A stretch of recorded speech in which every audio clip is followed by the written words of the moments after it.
வணக்கம் நண்பர்களே, welcome to Babu organic garden and blog. இன்றைக்கி என்னென்னா ஒரு முக்கியமான ஒரு கீரையை பற்றி பார்க்க போகிறேங்க. நிறைய பேருக்கு இது தெரியாது. என் ஒய்ஃபுக்கே இது சுத்தமாக தெரியல. ஒய்ஃப்கிட்ட நான் சொல்லிட்டு வந்தேன், சரி கீரை பொரியல் செய்யுமா, நான் மேலே போய் கீரை கிள்ளிட்டு வரேன் அப்படின்னா, சரி கிள்ளிட்டு வாங்க அப்படின்னாங்க. அவங்க என்ன நினச்சிட்டு இருக்காங்க, நான் நார்மலாக வேறு ஏதோ ஒரு கீரையை கிள்ளிட்டு வர போகிறேன் அப்படின்னு நினச்சிட்டு இருக்காங்க. இதுதான் வந்து காணாம் வாழை, காணா வாழை, அப்புறமா கோழிக்கீரை அப்படின்னு இதுக்கு நிறைய பேர் வச்சு அரைக்கிறாங்க. இந்த கீரையில் வந்து அவ்வளோ சத்துக்கள் இருக்குங்க. இது நிறைய பேர் வந்து ஒரு களைப்பில் நினச்சிட்டு நம்ம மாடி தோட்டத்துலேயே சரி, இது ஒரு களைப்பில் அப்படின்னு நினச்சிட்டு பிடுங்கி போட்டுடுறாங்க. ஆனால் இனிமேல் தயவு செஞ்சு இதை பிடுங்கி போடாதீங்க. ஏன்னா இதில் அவ்வளோ மருத்துவ குணங்கள் இருக்குங்க. அது ஒன்று ஒன்றா பார்க்கலாம் வாங்க. இது வந்து சாதாரணமாக எங்கே விளையும் அப்படின்னு பார்த்தீங்கன்னா, இதுக்கு விதைலாம் கிடையாது. பட் ஆனால் இது அந்த தண்டு பகுதி இருக்குது பாருங்கள், அந்த தண்டு பகுதியை நம்ம கீரை கிள்ளிட்டு ஒடிச்சு வச்சிட்டாலே அது ரொம்ப சுலபமாக வளர்ந்துடும். நீங்கள் மாடி தோட்டம்னு விற்க ஆரம்பித்தாலே களைப்பில் மாதிரி இந்த செடி வந்து எல்லா இடத்துலையுமே படர்ந்து வளருங்க. இந்த செடியில் பார்த்தீங்கன்னா மொத்தம் 2 நிறைய ரகம் இருக்குது காணா வாழையிலே. இப்போ நான் பிடுங்குறது வந்து கொஞ்சம் இலை நல்லா முட்டை வடியிலும் நல்லா பெருசு பெருசாக இருக்கும். இதுலேயே மெலிசானது ஒன்று இருக்குது, அதையே நான் உங்களுக்கு வீடியோவில் காட்டுறேன் பாருங்கள். ஒரு ஃப்ரிட்ஜ் தொட்டியில் இந்த கீரை நிறைய இருந்ததுங்க. எங்கள் அம்மாவிட்ட கூட கேட்டேன், இதை வந்து நாங்களும் சில சமயம் சாப்பிட்ருக்கோம்பா அப்படின்னு சொன்னாங்க. இதுக்கு ஏன் காணாம் வாழை அப்படின்னு பேர் வந்ததுன்னு பார்த்தீங்கன்னா, வைத்தியர் வந்து சிஷ்யங்கிட்ட சொல்கிறாரு, நீ போய் வாழை மூலிகையை பறிச்சிட்டு வா அப்படின்னு சொல்லிட்டு. இவர் காட்டு ஃபுல்லாக போய் தேடுறாரு.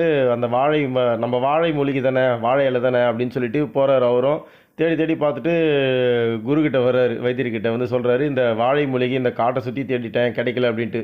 உடனே அதுக்கு குரு சிரிச்சுக்கிட்டே சிஷ்யனை காட்டுக்குள்ளே போய் காமிக்கிறாரு. இதுதான் காணாம் வாழை, இதுதான் அந்த மூலிகை அப்படின்னாரு.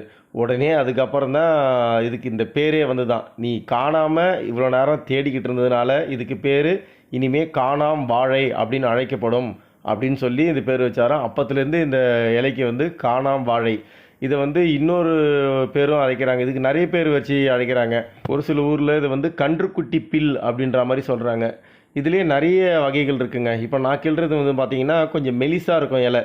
இப்போ நான் கிள்ளி இருக்கிறது பார்த்திங்கன்னா இது பாருங்கள், ரொம்ப பெருசாக இருக்குது பாருங்கள் இலை. இதுலேயே இன்னும் ஒரு சில ரகங்கள்லாம் இருக்குங்க. நம்ம எதை பில்லுன்னு நினச்சி ஒதுக்குறோமோ அதில் கண்டிப்பாக அவ்வளோ மருத்துவ குணங்கள், மூலிகைகள் நிறைஞ்ச ஒரு பொருளாக இருக்கும். கண்டிப்பாக நீங்கள் அதை பில்லுன்னு நினச்சிட்டிங்கனாலே கண்டிப்பாக அதில் மருத்துவ குணம் இருக்குதுன்னு அர்த்தம். இப்போ இந்த அருகம்புலெல்லாம் எப்படி எடுத்து நம்ம ஜூஸ் போட்டு சாப்பிட்றோம், அருகம்புல் ஜூஸ் அப்படின்னு சொல்லிட்டு, அந்த மாதிரி தாங்க. நம்ம கண்ணு முன்னாடி தான் இருக்கும். அந்த மூலிகையோட பேர் தெரியாது, அதனுடைய மருத்துவ குணங்கள் நம்ம காலப்போக்கில் மறந்ததால் அதை அப்படியே ஓரம் கட்டிடுறோம். இது எங்கெங்கே விளையுன்னு பார்த்தீங்க அப்படின்னா, மாடி தோட்டத்தில் கண்டிப்பாக ஒவ்வொருத்தர் தோட்டத்துலேயும் கண்டிப்பாக இருக்கும். கலவை கீரையாக சமைச்சு சாப்பிட்லாம், இல்லை இதையே ஒரு மெயின் கீரையாக நீங்கள் சமைச்சு சாப்பிட்லாம். இது எப்படி கீரையை சமைக்கணுமோ அதே மாதிரி நீங்கள் சமைக்கலாம். நான் பொரியல் பண்ணி சாப்பிட்டேன், நீங்கள் பருப்பு போட்டு கடையலாம், இல்லை கீரையில் என்ன டிஷ்ஷு பண்ண முடியுமோ பண்ணலாம்.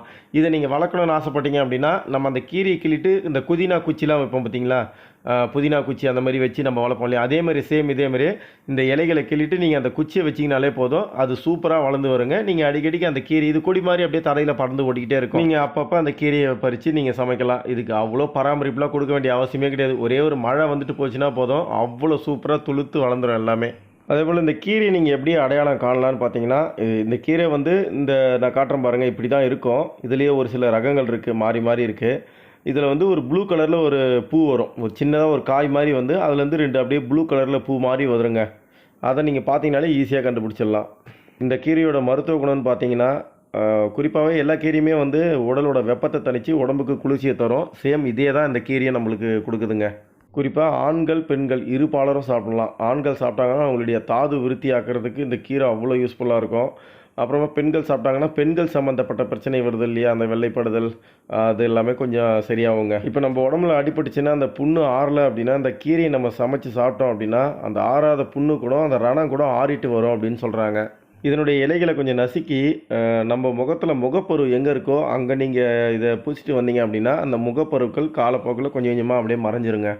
இது ஏன் ஆண்களுக்கு வந்து ரொம்ப சிறந்த ஒரு மூலிகை சொல்கிறேன்னு பார்த்தீங்கன்னா, இந்த மூலிகையோடு நம்ம வந்து முருங்கைப்பூ அப்புறம் தூதுவளைப்பூ இந்த 2 பூவையும் சேர்த்து சம அளவு சேர்த்து அதை வந்து நல்லா பசுமாலில் காய்ச்சி அது கூடவே நாட்டு சர்க்கரையோ இல்லை கற்கண்டோ போட்டு அதை நல்லா கொதிக்க வச்சு குடித்தோம் அப்படின்னா 21 நாள் தொடர்ந்து இதே மாதிரி சாப்பிட்டுட்டு வந்தாங்க அப்படின்னா அவங்களுடைய தாது பலப்பட்டு ஒரு ஆண்மை சக்தி அவங்களுக்கு கண்டிப்பாக கிடைக்குங்க.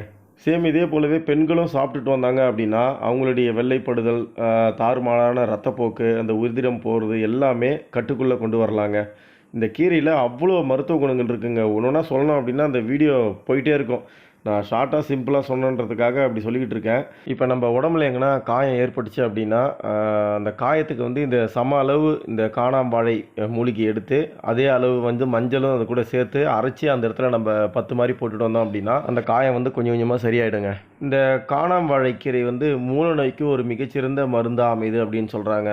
நம்ம எப்படி இப்போ இந்த அருகம்புல் ஜூஸ் போடுவோமோ, அதே மாதிரி சேம் இதே போலவே இந்த காணாம்பாழையை நீங்கள் ஜூஸ் போட்டு குடிக்கலாம். இந்த கீரையை கிள்ளிட்டு வந்து கொடுத்தவொடனே என் ஒய்ஃபுக்கு இது எப்படி சமைக்கணும்னு தெரியாது. முதல்ல இது கீரையே கிடையாதுங்க, பில்லு அப்படின்னாங்க. பில்லுலாம் கிடையாதும்மா, இது கீரை தான்.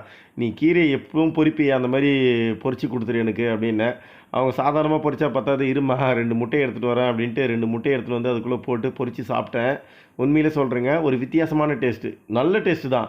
நம்ம அருவருப்பாக இருக்கும், கீரை கசப்பாக இருக்கும் அப்படின்ற மாதிரிலாம் நினைக்கவே வேண்டாம். நீங்கள் இந்த கீரையை பார்த்தீங்கன்னா விடாதீங்க. நீங்கள் எப்படி எப்படி சமைச்சு சாப்பிட்ணுன்னு ஆசைப்பட்றீங்களோ கீரையில், அதே மாதிரி இதில் நீங்கள் செய்யலாம். அவ்வளோ ஒரு மருத்துவ குணங்கள் வாய்ந்த கீரை இது. டேஸ்ட்டும் சும்மா சூப்பராக இருந்ததுங்க. அதுவும் முட்டை கூட சேரும்போது நாட்டுக்கோழி முட்டை, அந்த கீரை செம்ம டேஸ்ட்டாக இருந்தது. நீங்கள் இந்த கீரை இனிமேல் பார்த்தீங்க அப்படின்னா விடாதீங்க. இந்த கீரையில் அவ்வளோ மருத்துவ குணங்கள் இருக்குது. நீங்கள் வேணால் கூகுள் சர்ச் பண்ணி பாருங்கள், இல்லை யூடியூப்பில் கூட சர்ச் பண்ணி பாருங்கள். நிறைய வைத்தியர்கள் இந்த கீரையை பற்றி அவ்வளோ புகழ்ந்து தள்ளுறாங்க. நான் கூட இதுக்கு முன்னாடி களைப்பில்லுன்னு தான் நினச்சிட்டு இருந்தேன். பட் ஆனால் இந்த கீரையோட மருத்துவ குணங்கள் தெரிஞ்சது பிறகு கொஞ்ச நாளாகவே நான் யூஸ் பண்ணிக்கிட்டு இருக்கேன். அவ்வளோ உடம்புக்கு நல்லது. நீங்கள் மாடி தோட்டத்துலேயும் சரி, எங்கன்னா வயல் ஓரமாக இல்லை இந்த வேலி ஓரமாக எங்கே பார்த்தாலும் படர்ந்து வளர்ந்துருக்கும். இதை பார்த்தீங்கன்னா விடாதீங்க. உங்கள் சமையலில் இந்த கீரையும் ஒரு கீரையாக பயன்படுத்துங்க. இதனுடைய மருத்துவ குணங்கள் உங்களுக்கு கிடைக்கட்டும். இந்த வீடியோ பிடிச்சிருந்தா லைக் பண்ணுங்கள், உங்கள் நண்பர்களுக்கு ஷேர் பண்ணுங்கள், அவங்களும் தெரிஞ்சுக்கிட்டோம். தொடர்ந்து இதே போல் வீடியோ பார்க்கணும் அப்படின்னா எங்கள் சேனலை சப்ஸ்கிரைப் பண்ணிக்கோங்க. தேங்க்யூ.